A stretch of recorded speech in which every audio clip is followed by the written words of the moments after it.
क्या सच में कोई तरीका है जिससे हम मूव ऑन कर सकें?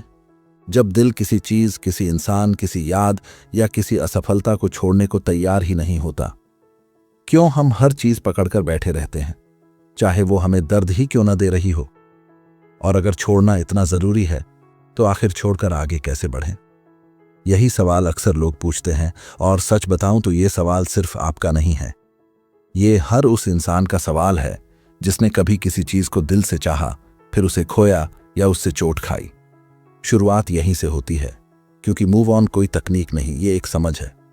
जब तक समझ नहीं आएगी तब तक दिल खुद को धोखा देता रहेगा कि शायद सब ठीक हो जाएगा।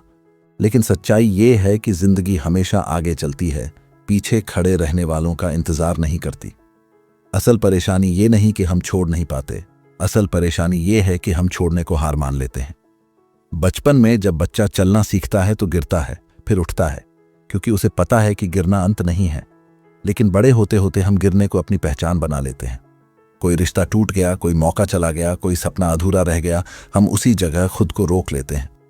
इतिहास उठाकर देखिए, अब्राहम लिंकन कई चुनाव हारे, व्यापार में नुकसान झेला, निजी जिंदगी में दर्द सहा, फिर भी उन्होंने अतीत को पकड़कर खुद को कैद नहीं किया।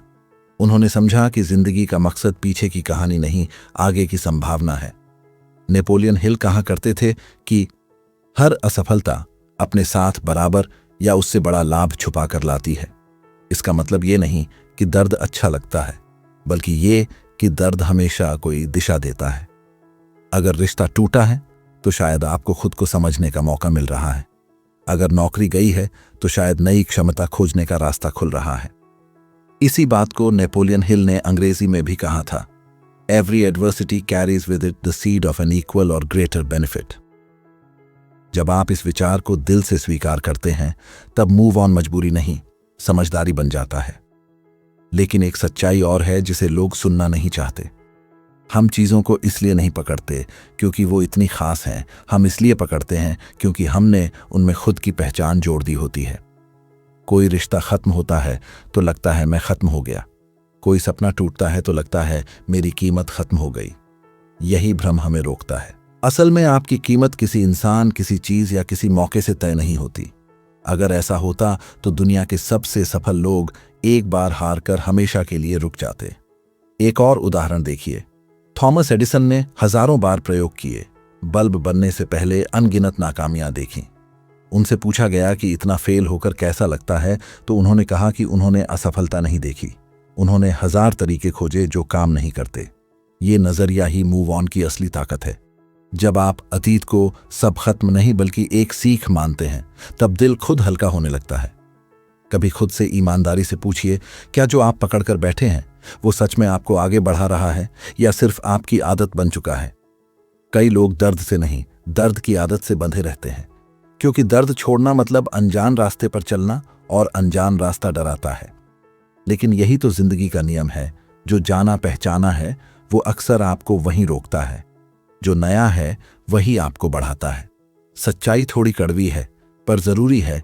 जिंदगी में क्लोजर हमेशा सामने वाला नहीं देता, कई बार आपको खुद देना पड़ता है। जिसने आपको समझा नहीं वो शायद कभी नहीं समझेगा। जो मौका चला गया वो शायद वापस नहीं आएगा, और यही स्वीकार करना मूव ऑन का पहला कदम है। स्वीकार करना हार नहीं, समझदारी है। ये कहना कि हाँ ये खत्म हुआ लेकिन मैं खत्म नहीं हुआ, यही ताकत बनती है। नेपोलियन हिल कहते थे कि आपका दिमाग वही बनाता है जिस पर आप लगातार ध्यान देते हैं। अगर आप बार बार उसी याद, उसी दर्द, उसी असफलता पर ध्यान देंगे तो दिमाग उसी को आपकी सच्चाई बना देगा। अंग्रेजी में नेपोलियन हिल ने यही विचार यूं रखा, What the mind dwells upon, the mind becomes। इसका सीधा मतलब है कि अगर आप आगे की संभावना पर ध्यान देंगे तो धीरे धीरे दिल भी वहीं जाने लगेगा। इसलिए मूव ऑन का एक प्रैक्टिकल तरीका यह है कि ध्यान का फोकस बदलना शुरू करें। नई स्किल, नया गोल, नया रूटीन। और यहां एक गहरी बात समझनी जरूरी है, छोड़ना भूलना नहीं होता। यादें रहेंगी, अनुभव रहेगा, सीख रहेगी, बस उनका वजन कम हो जाता है। जैसे पुरानी किताब अलमारी में रहती है लेकिन हर दिन हाथ में नहीं होती। यही हेल्थी मूव ऑन है। आप अतीत को मिटाते नहीं, उसे सही जगह रख देते हैं। अगर अभी भी दिल कहता है नहीं मैं छोड़ नहीं सकता, तो खुद को दोष मत दीजिए। दिल का काम पकड़ना है, दिमाग का काम दिशा देना है। दोनों को साथ लाना पड़ता है। जब आप धीरे धीरे खुद को नए अनुभवों, नए लक्ष्यों, नई समझ में लगाते हैं, तो पकड़ अपने आप ढीली होने लगती है। यही प्रक्रिया है, अचानक नहीं, धीरे धीरे।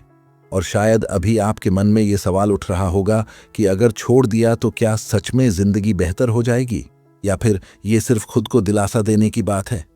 यही सवाल आगे की समझ का दरवाजा खोलता है, क्योंकि मूव ऑन सिर्फ अतीत छोड़ना नहीं, बल्कि भविष्य को जगह देना है।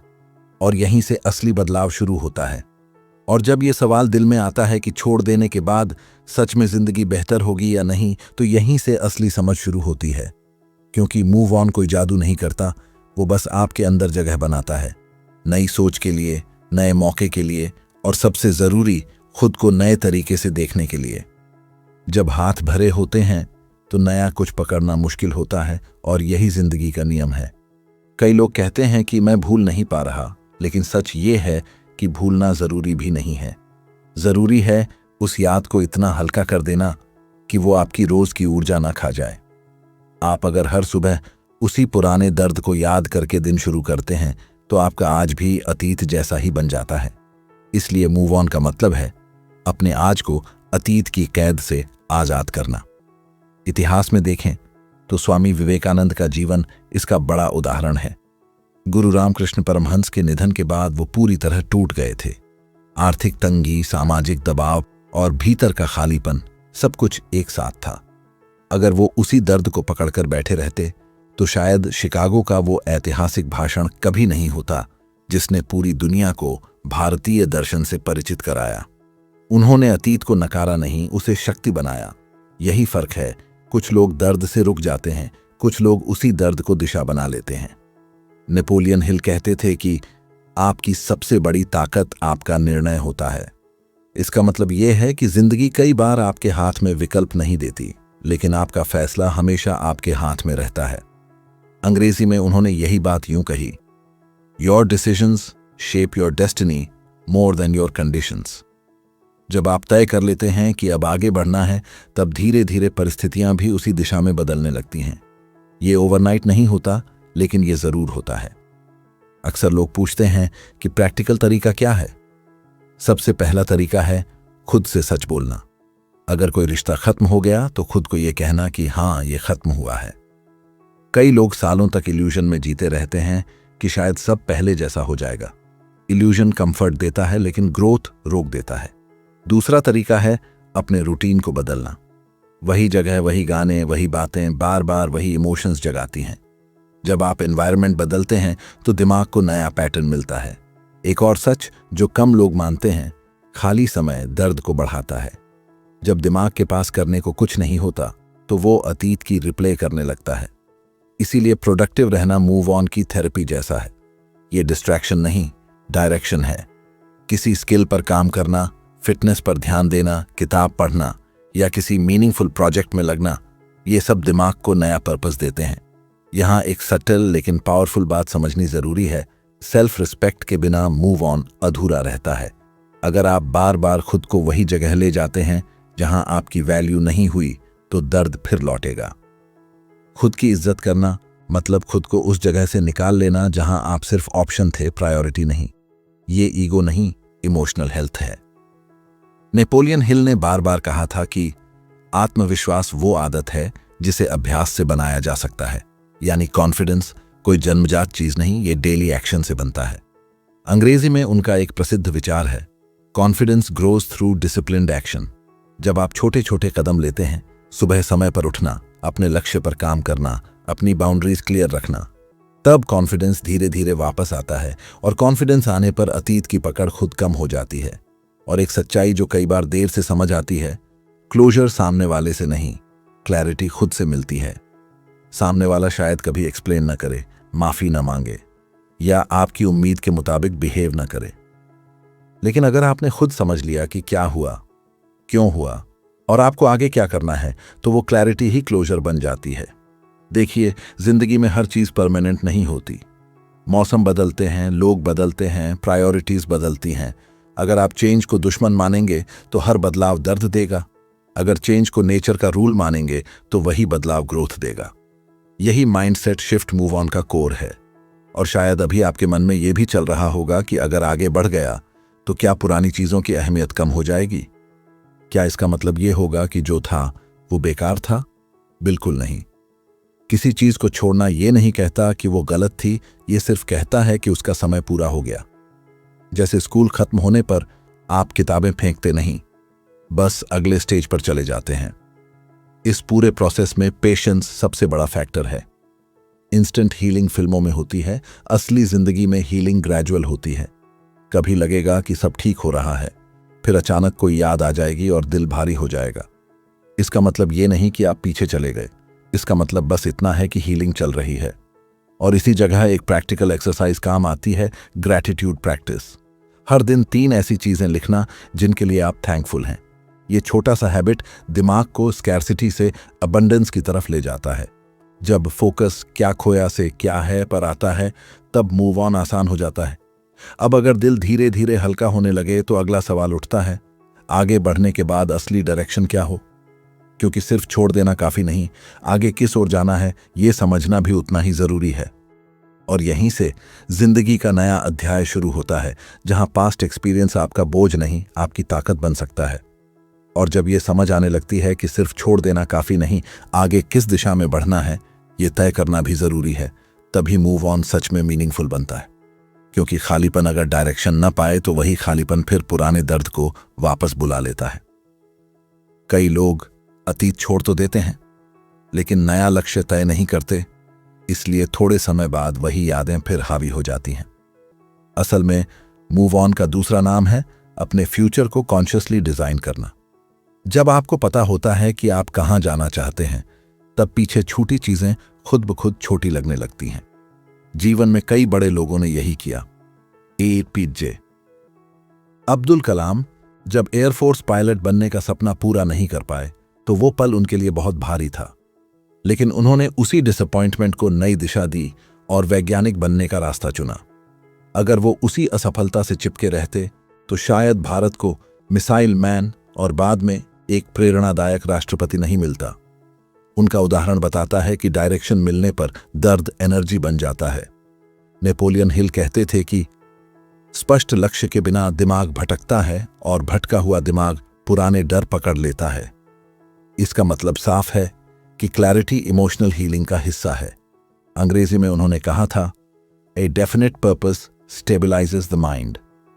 जब आपके पास क्लियर पर्पस होता है तो इमोशनल स्टेबिलिटी बढ़ती है। इसलिए मूव ऑन का प्रैक्टिकल स्टेप है अपना पर्पस लिखना, चाहे छोटा ही क्यों ना हो। अब यहां एक गहरी साइकोलॉजिकल बात समझिए। इंसान की आइडेंटिटी उस चीज से बनती है जिस पर वो समय और अटेंशन देता है। अगर आप रोज पुराने दर्द पर सोचते हैं तो वो आपकी आइडेंटिटी बन जाएगा। लेकिन अगर आप नई स्किल, हेल्थ, करियर या सेल्फ ग्रोथ पर ध्यान देंगे तो नई आइडेंटिटी बनती है। यही ट्रांसफॉर्मेशन है, आइडेंटिटी शिफ्ट। और आइडेंटिटी बदलते ही इमोशनल अटैचमेंट कमजोर पड़ता है। कई लोग कहते हैं कि दिल नहीं मानता। दिल तुरंत नहीं मानता, लेकिन कंसिस्टेंट एक्शन दिल को समझा देता है। जैसे जिम शुरू करने पर बॉडी तुरंत फिट नहीं होती, लेकिन डिसिप्लिन से बदलाव आता है। इमोशनल फिटनेस भी ऐसी ही है। रोज छोटे positive actions, self care, learning, meaningful connections, ये सब मिलकर दिल को नया सिग्नल देते हैं कि जिंदगी आगे बढ़ रही है। नेपोलियन हिल ने बार बार कहा था कि आप जिस चीज की कल्पना बार बार करते हैं वो आपकी हकीकत बन सकती है। यानी इमेजिनेशन सिर्फ सपना नहीं, डायरेक्शन है। अंग्रेजी में उनका प्रसिद्ध विचार है, what ever the mind can conceive and believe it can achieve. इसका प्रैक्टिकल मतलब यह है कि अगर आप खुद को बार बार स्टक इमेजिन करेंगे तो बिहेवियर भी वैसा ही रहेगा। अगर खुद को प्रोग्रेसिंग इमेजिन करेंगे तो एक्शंस भी बदलेंगे। इसलिए विजुअलाइजेशन कोई फैंसी कॉन्सेप्ट नहीं, ये इमोशनल रिवायरिंग का तरीका है। एक और रियलिटी है जिसे इग्नोर नहीं करना चाहिए, सोशल एनवायरनमेंट। जिन लोगों के साथ आप समय बिताते हैं उनका माइंडसेट आप पर असर डालता है। अगर आसपास नेगेटिविटी, ब्लेम या विक्टिम माइंडसेट है तो मूव ऑन मुश्किल होगा। लेकिन ग्रोथ माइंडसेट वाले लोगों के बीच रहेंगे तो पर्सपेक्टिव बदलता है। यही कारण है कि सक्सेसफुल लोग कॉन्शियसली अपना सर्कल चूज करते हैं। और यहां सेल्फ टॉक की बात भी जरूरी है। कई बार हम खुद से इतनी हार्श भाषा में बात करते हैं कि हीलिंग स्लो हो जाती है। मैं बेवकूफ हूं, मैं कभी खुश नहीं हो पाऊंगा, मेरे साथ ही ऐसा क्यों होता है। ये स्टेटमेंट्स सबकॉन्शियस में बैठ जाते हैं। जब आप सेल्फ टॉक बदलते हैं, मैं सीख रहा हूं, मैं आगे बढ़ रहा हूं, मैं अपने लिए बेहतर चुन रहा हूं, तब सबकॉन्शियस नई कहानी लिखता है। याद रखिए, मूव ऑन का मतलब इमोशनल नंब होना नहीं है। इसका मतलब है इमोशनली मैच्योर होना। मैच्योरिटी का अर्थ है कि आप दर्द को एक्नॉलेज करते हैं, उससे सीखते हैं, लेकिन उसे अपनी पूरी पहचान नहीं बनने देते। यही बैलेंस इनर पीस देता है। एक प्रैक्टिकल स्ट्रैटेजी और है कंट्रीब्यूशन। जब आप किसी और की मदद करते हैं तो अपना दर्द प्रोपोर्शन में छोटा लगने लगता है। वॉलंटियरिंग, मेंटोरिंग या सिंपल काइंडनेस एक्ट्स, ये सब हीलिंग एक्सेलरेट करते हैं, क्योंकि दिमाग फोकस शिफ्ट करता है मेरे साथ क्या हुआ से मैं क्या कर सकता हूं पर। और एक सटल ट्रूथ ये भी है कि मूव ऑन कभी लीनियर प्रोसेस नहीं होता। कुछ दिन बहुत अच्छे होंगे, फिर अचानक नॉस्टैल्जिया आएगा। ये नॉर्मल है। हीलिंग वेव्स में आती है, स्ट्रेट लाइन में नहीं। इसे रिग्रेशन मत समझिए, ये एडजस्टमेंट है। अब एक महत्वपूर्ण सवाल उभरता है, जब डायरेक्शन मिल जाए, पर्पस क्लियर हो जाए, तब कंसिस्टेंसी कैसे बनाए रखें। क्योंकि कई लोग शुरुआत तो कर लेते हैं, लेकिन कुछ समय बाद फिर पुराने पैटर्न्स लौट आते हैं। यही वो स्टेज है जहां डिसिप्लिन इमोशनल फ्रीडम का प्रोटेक्टर बनता है। और शायद अभी आपके भीतर यही क्यूरियोसिटी जाग रही होगी कि आखिर वो डिसिप्लिन कैसे डेवलप किया जाए ताकि आगे बढ़ना टेम्पोरेरी नहीं बल्कि परमानेंट बदलाव बन जाए। क्योंकि मूव ऑन का अंतिम अर्थ यही है कि अतीत आपकी कहानी का हिस्सा रहे, लेकिन स्टीयरिंग व्हील हमेशा आपके हाथ में रहे। और जब ये समझ बनने लगती है कि आगे बढ़ने के लिए डिसिप्लिन जरूरी है, तब असली काम शुरू होता है। क्योंकि डायरेक्शन मिल जाना पहली जीत है, लेकिन उस डायरेक्शन पर टिके रहना असली ट्रांसफॉर्मेशन है। कई लोग इमोशनल मोमेंट में फैसला लेते हैं कि अब बदलना है, अब मूव ऑन करना है, लेकिन कुछ ही दिनों में पुराने हैबिट्स, पुरानी सोच और पुराना कंफर्ट जोन उन्हें फिर पीछे खींच लेता है। इसका कारण ये नहीं कि उनकी इच्छा कमजोर है, बल्कि इसलिए कि डिसिप्लिन एक स्किल है जो धीरे धीरे बनती है। जब आप रोज छोटे छोटे एक्शंस दोहराते हैं, तब दिमाग को नया पैटर्न मिलता है और वही पैटर्न धीरे धीरे पर्सनैलिटी बन जाता है। देखिए, माइकल जॉर्डन को दुनिया आज ग्रेटेस्ट बास्केटबॉल प्लेयर के रूप में जानती है, लेकिन स्कूल टीम से उन्हें एक बार बाहर कर दिया गया था। उस रिजेक्शन ने उन्हें तोड़ा नहीं, बल्कि डिसिप्लिन्ड प्रैक्टिस की तरफ धकेला। वो रोज घंटों प्रैक्टिस करते थे, सिर्फ मोटिवेशन के भरोसे नहीं, बल्कि रूटीन के भरोसे। यही लेसन इमोशनल लाइफ में भी लागू होता है। मोटिवेशन फ्लक्चुएट करता है, डिसिप्लिन स्टेबिलिटी देता है। जब आप रोज एक निश्चित समय पर खुद के गोल पर काम करते हैं, चाहे मन हो या ना हो, तब आपका सेल्फ रिस्पेक्ट बढ़ता है, और सेल्फ रिस्पेक्ट बढ़ने पर अतीत की पकड़ कमजोर पड़ती है। नेपोलियन हिल कहते थे कि सफलता उन्हीं को मिलती है जो आदतों को अपना सहयोगी बना लेते हैं। इसका सीधा मतलब है कि हैबिट्स आपके खिलाफ भी काम कर सकती हैं और आपके पक्ष में भी। अंग्रेजी में नेपोलियन हिल ने कहा था, success comes to those who become success conscious. यानी जब आपकी आदतें सक्सेस और ग्रोथ की दिशा में अलाइंड होती हैं, तब परिणाम अपने आप आने लगते हैं। इसलिए मूव ऑन के लिए इमोशनल हैबिट बदलना जरूरी है। जैसे ओवरथिंकिंग की जगह जर्नलिंग, आइसोलेशन की जगह हेल्थी इंटरेक्शन और प्रोक्रेस्टिनेशन की जगह एक्शन। यहां कंसिस्टेंसी का एक प्रैक्टिकल फॉर्मूला समझिए, एनवायरनमेंट डिजाइन। अगर आप अपने कमरे, अपने फोन, अपने डेली स्केड्यूल को इस तरह डिजाइन करते हैं कि वो आपको फॉरवर्ड मूवमेंट की याद दिलाएं, तो डिसिप्लिन आसान हो जाता है। जैसे मॉर्निंग रूटीन फिक्स करना, डिस्ट्रैक्शन कम करना, पॉजिटिव कंटेंट कंज्यूम करना। ये सब छोटे चेंजेस मिलकर बड़ा इफेक्ट डालते हैं। क्योंकि विल पावर लिमिटेड होती है, लेकिन स्मार्ट एनवायरनमेंट विल पावर को सपोर्ट देता है। एक और डीप ट्रूथ ये है कि कई बार हम अतीत को इसलिए पकड़ कर रखते हैं क्योंकि वो हमें एक्सक्यूज देता है। अगर हम कहें मैं हर्ट हूं इसलिए आगे नहीं बढ़ पा रहा, तो हमें कोशिश न करने का जस्टिफिकेशन मिल जाता है। लेकिन ग्रोथ तब शुरू होती है जब आप ये स्वीकार करते हैं कि दर्द रियल है, फिर भी एक्शन पॉसिबल है। यही मैच्योरिटी है, इमोशन को डिनाई किए बिना एक्शन लेना। नेपोलियन हिल ने बार बार कहा था कि आपकी सोच आपकी वास्तविकता का ब्लूप्रिंट बनाती है। अगर ब्लूप्रिंट ही स्टक है तो बिल्डिंग कैसे आगे बढ़ेगी। अंग्रेजी में उन्होंने यही विचार यूं रखा, you become what you think about most of the time. इसका प्रैक्टिकल अर्थ है कि डेली थॉट हाइजीन मेंटेन करना जरूरी है। नेगेटिव थॉट आए तो उसे सप्रेस नहीं करना, बल्कि कॉन्शियसली रीडायरेक्ट करना, जैसे ग्रैटिट्यूड, प्लानिंग या लर्निंग की तरफ। कंसिस्टेंसी का एक इमोशनल साइड भी है, फॉरगिवनेस। कई लोग मूव ऑन इसलिए नहीं कर पाते क्योंकि उन्होंने खुद को या किसी और को माफ नहीं किया होता। फॉरगिवनेस का मतलब गलत को सही मानना नहीं, बल्कि खुद को उस इमोशनल कैद से आजाद करना है। जब आप कहते हैं मैं इस घटना को अपनी फ्यूचर आइडेंटिटी तय नहीं करने दूंगा, तब आप इमोशनली फ्री होते हैं। ये फ्रीडम डिसिप्लिन को सस्टेन करने में मदद करती है। और एक प्रैक्टिकल हैबिट जो बहुत असरदार है, प्रोग्रेस ट्रैकिंग। जब आप छोटे छोटे विन्स नोट करते हैं तो दिमाग को एविडेंस मिलता है कि बदलाव हो रहा है। ये एविडेंस मोटिवेशन से ज्यादा पावरफुल होता है, क्योंकि मोटिवेशन फीलिंग है, एविडेंस फैक्ट है, और फैक्ट्स पर दिमाग ज्यादा भरोसा करता है। याद रखिए, कंसिस्टेंसी बोरिंग लग सकती है, लेकिन वही बोरिंग रेपिटेशन एक्स्ट्रॉर्डिनरी रिजल्ट्स लाती है। चाहे इमोशनल हीलिंग हो या career growth, daily effort invisible होता है, लेकिन क्यूमुलेटिव इफेक्ट विजिबल होता है। जैसे पौधा रोज थोड़ा थोड़ा बढ़ता है, अचानक नहीं। अगर आप पेशेंस रखते हैं तो ग्रोथ इनएविटेबल हो जाती है। और इस पूरी जर्नी में सेल्फ कंपैशन बहुत जरूरी है। अगर कभी स्लिप हो जाए, पुरानी यादें वापस आ जाएं या डिसिप्लिन टूट जाए, तो खुद को पनिश करने के बजाय समझिए।